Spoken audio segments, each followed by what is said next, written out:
अस्सलाम वालेकुम, आप देख रहे हैं पीए न्यूज HD और मैं हूं आपके होस्ट सादिया बतौल।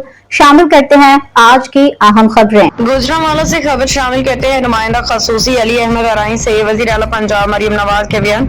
महफूज पंजाब के तहत chief traffic officer Gujranwala Ayesha Bhatt की हिदायत पे सिटी ट्रैफिक पुलिस गुजरांवाला का बगैर लाइसेंस मोटरसाइकिल और कार चलाने वाले अफराद के खिलाफ क्रैक डाउन जारी। सिटी ट्रैफिक पुलिस गुजरांवाला जनवरी 2025 से अब तक लाइसेंस ड्राइविंग करने वाले 1,09,038 अफराद के खिलाफ कार्रवाई की है, जबकि जनवरी 2025 में अब तक 93,907 शहरियों के ड्राइविंग लाइसेंस जारी। सिटी और गुजरांवाला का कहना है कि बगैर लाइसेंस के कार मोटरसाइकिल चलाना जुर्म है। किसी भी ड्राइवर को बगैर लाइसेंस के ड्राइविंग की इजाजत हरगिज़ नहीं होगी। सिटी और गुजरांवाला ने ड्राइविंग टेस्टिंग सेंटर का विजिट किया। टेस्टिंग सेंटर पर लाइसेंसिंग सहूलियात का जायजा लिया।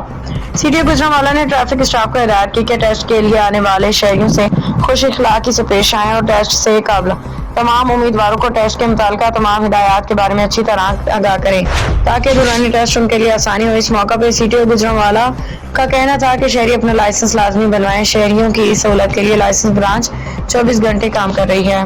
न्यूज स्टूडियो से अब तक के लिए इतना ही। मजीद खबरों और अपडेट्स के लिए देखते रहिए PA न्यूज HD।